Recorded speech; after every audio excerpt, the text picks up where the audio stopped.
Ahojte, som Erik Tóth a dnes si povieme, ako umelá inteligencia mení zdravotníctvo. Pozrieme sa na výhody, ktoré nám AI prináša, ale aj na výzvy a problémy. Začnime pozitívami. AI má obrovský potenciál v zlepšovaní zdravotnej starostlivosti. Dokáže rýchlo analyzovať veľké množstvo medicínskych dát. Pri röntgenových snímkach môže odhaliť detaily, ktoré by sme si možno nevšimli, čo vedie k rýchlejším a presnejším diagnózam. Každý z nás je jedinečný. Vďaka AI môžeme mať liečebné plány šité na mieru, zohľadňujúce našu genetiku, životný štýl a zdravotnú históriu. To znamená efektívnejšiu liečbu s lepšími výsledkami. AI pomáha automatizovať administratívne úlohy, ako je plánovanie termínov či správa záznamov. To šetrí čas zdravotníkom, ktorí sa môžu viac venovať pacientom. Vývoj nových liekov je dlhý proces.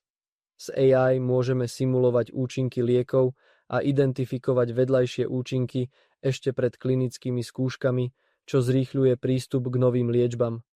Ale s príchodom AI prichádzajú aj výzvy. Naše zdravotné údaje sú veľmi citlivé. Je nevyhnutné zabezpečiť ich ochranu pred neoprávneným prístupom, aby nedošlo k vážnym následkom. Ak je AI trénovaná na nevyvážených dátach, môže robiť nespravodlivé rozhodnutia, čo negatívne ovplyvní určité skupiny pacientov a vytvorí nerovnosti v starostlivosti. Technológia napreduje rýchlejšie než zákony. Potrebujeme jasné pravidlá a smernice pre správne a bezpečné využívanie AI v zdravotníctve. AI je skvelý nástroj, ale nenahradí ľudský prístup. Osobný kontakt a empatia sú stále dôležité. AI môže predpovedať zdravotné problémy ešte pred príznakmi, čo umožňuje preventívne konanie a predchádzanie vážnym ochoreniam.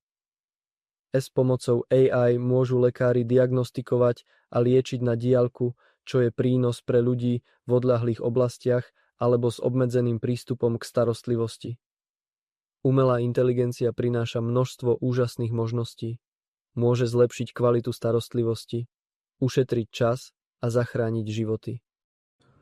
No a ako ste mohli teraz vidieť, aj celé toto video bolo vlastne generované umelou inteligenciou a tým by som vlastne len chcel viac poukázať na to, čo sa môže stať, ak by sa takéto niečo dostalo do nesprávnych rúk.